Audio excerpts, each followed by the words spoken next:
एक बार सामने की तरफ अच्छी तरीके से देखता है और देखते ही उसके आंखों में जो दृश्य आता है वो है सामने उसकी गाय जमीन पर पड़ी हुई थी और उसके सामने एक काला साया बैठकर कुछ कर रहा था। धीरे धीरे वो साया सीधा होकर अचानक वो इधर अपने सिर को पूरा घुमा देता है।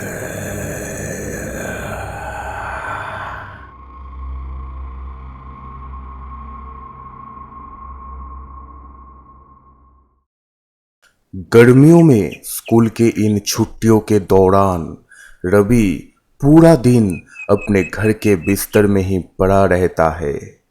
रात के समय थोड़ा सा भी इधर उधर जाए, लेकिन दिन के वक्त वो बाहर निकलना तो दूर अपने घर से भी नहीं निकलता था। जो सब कुछ बाजार या फिर ज़रूरत के सामान लाना हो तो वो राकेश बाबू ही लाते थे। इसी तरह से एक दिन सुबह जब रवि की माँ रेखा देवी घर के पीछे साफ सफाई करने के कारण झाड़ू लगा रही थी, तभी तालाब की तरफ उनकी दृष्टि जाती है और एक चीज को देखकर वो रुक के इसी तरफ थोड़ा आगे चलकर आती है और आकर रेखा देवी देखती है कि तालाब के पास ही काले रंग की एक प्लास्टिक की थैली टुकड़े टुकड़े होकर बिखर कर पड़ा है और उसी के अंदर से कई सारे मछलियों के कांटे बाहर निकले हुए थे। देखकर ऐसा लग रहा था कि उन कांटों को जैसे किसी जानवर ने चबाया हो। रेखा देवी थोड़ा समझ गई थी कि क्या हुआ है, इसीलिए वो यहाँ पर और ना रुककर पीछे मुड़ के सीधा घर के अंदर चली जाती है।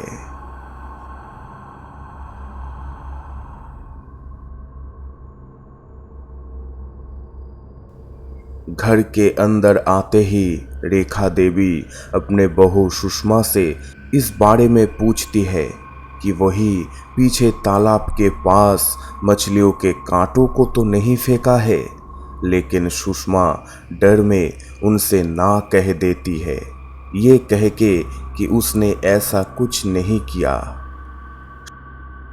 सुषमा की बात को सुनकर भी ना जाने रेखा देवी को पूरा यकीन नहीं हो रहा था।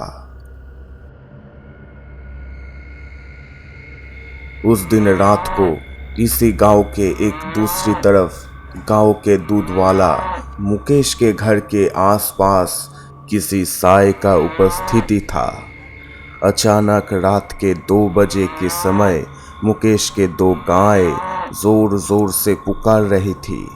उनकी आवाज़ सुनकर मुकेश अपने घर के बाहर आता है और देखता है कि मवेशी घर में 2 गाय के जगह पर सिर्फ एक ही गाय है और दूसरा गाय वहाँ पर नहीं था। ये देखकर मुकेश बड़ी सोच में पड़ जाता है। उसे यही लग रहा था कि कोई चोर उसके एक गाय को चोरी करके ले गया है। इसी वजह से वो थोड़ा उदास भी हो जाता है, लेकिन तभी उसकी नज़र में पड़ता है कि मवेशी घर के ठीक सामने ही मिट्टी में एक निशान जैसे किसी भारी चीज़ को खींचकर घसीटते हुए ले गया हो और वो निशान पीछे की तरफ चला गया था। मुकेश और कुछ ना सोचकर उस निशान के पीछे पीछे जाता है।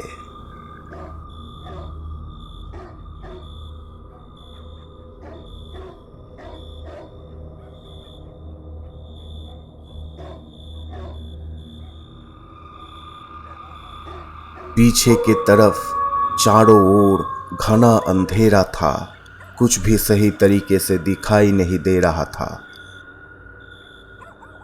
मुकेश वहां आकर इधर उधर देखता है, लेकिन पहले उसे भी कुछ दिखाई नहीं दे रहा था, मगर कैसी एक आवाज़ उसके कानों में आ रहा था।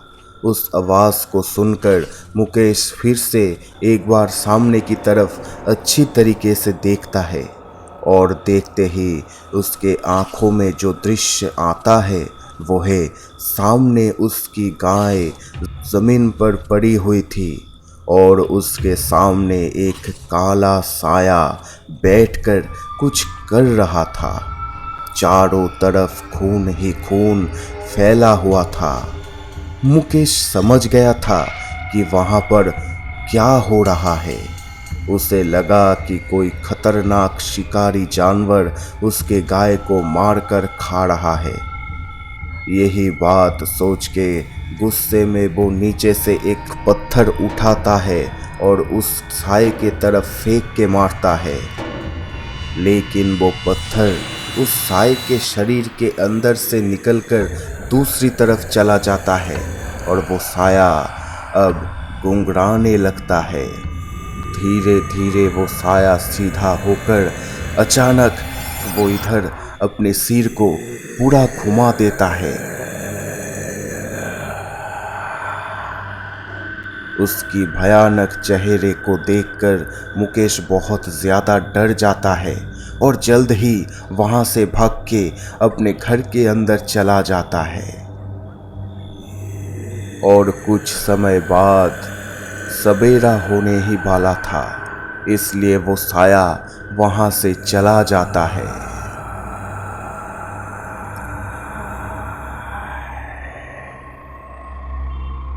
अगले दिन सुबह इस जगह पे ही गांव के कई सारे लोग जमा हो गए थे।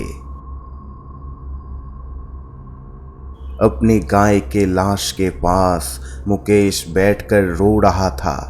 लोगों में से रामलोचन बाबू कहता है कि ये सब देखकर तो ऐसा ही लग रहा है कि ये कोई शिकारी जानवर का ही काम है, लेकिन मुकेश तुम कह रहे हो कि तुमने जिसे देखा है वो कोई जानवर नहीं है बल्कि किसी इंसान की तरह है। तब मुकेश कहता है कि हाँ, मैं सच कह रहा हूँ, आप सब मेरे बात का विश्वास करो। वो किसी इंसान की साई के तरह ही दिखता है, लेकिन उसका चेहरा बहुत ही डरावना और खतरनाक था। दिखने में वो एकदम काला था। इसी के बीच में अचानक विनोद बोल उठता है कि मैंने भी तो बिल्कुल इस चीज़ के ही बारे में आप सबको बोला था। मैं भी तो यही कहने की कोशिश कर रहा हूँ कि ये इंसान की तरह लगता तो है, लेकिन कोई इंसान नहीं है बल्कि कोई शैतान है। अभी भी समय है, आप सब लोग मेरी बात को सुनिए। मुकेश और विनोद की बात को सुनकर रामलोचन राकेश बाबू की तरफ देखते हुए कहता है, अब क्या करे, कुछ तो समझ में भी नहीं आ रहा। राकेश बाबू कहता है कि अगर ये कोई शैतान या दुष्ट आत्मा का भी काम हो तब भी हम आम इंसान तो कुछ नहीं कर सकते। इसके लिए हमें कोई तांत्रिक या ओझा की ही ज़रूरत पड़ेगी। राकेश बाबू के बात सुनकर रामलोचन फिर से कहता है, लेकिन गांव में तो एक ही तांत्रिक है, भवानंद, और वो भी दूर कहीं अपने एक शिष्य के घर में गया है। राकेश बाबू कहता है, हाँ, हमें उनके आने तक का इंतज़ार करना होगा और आप सब लोग और कुछ दिन थोड़ी सावधानी में रहे, अपने मवेशियों का थोड़ा ध्यान रखें। तांत्रिक आने के बाद हम देखते हैं कि क्या किया जा सकता है।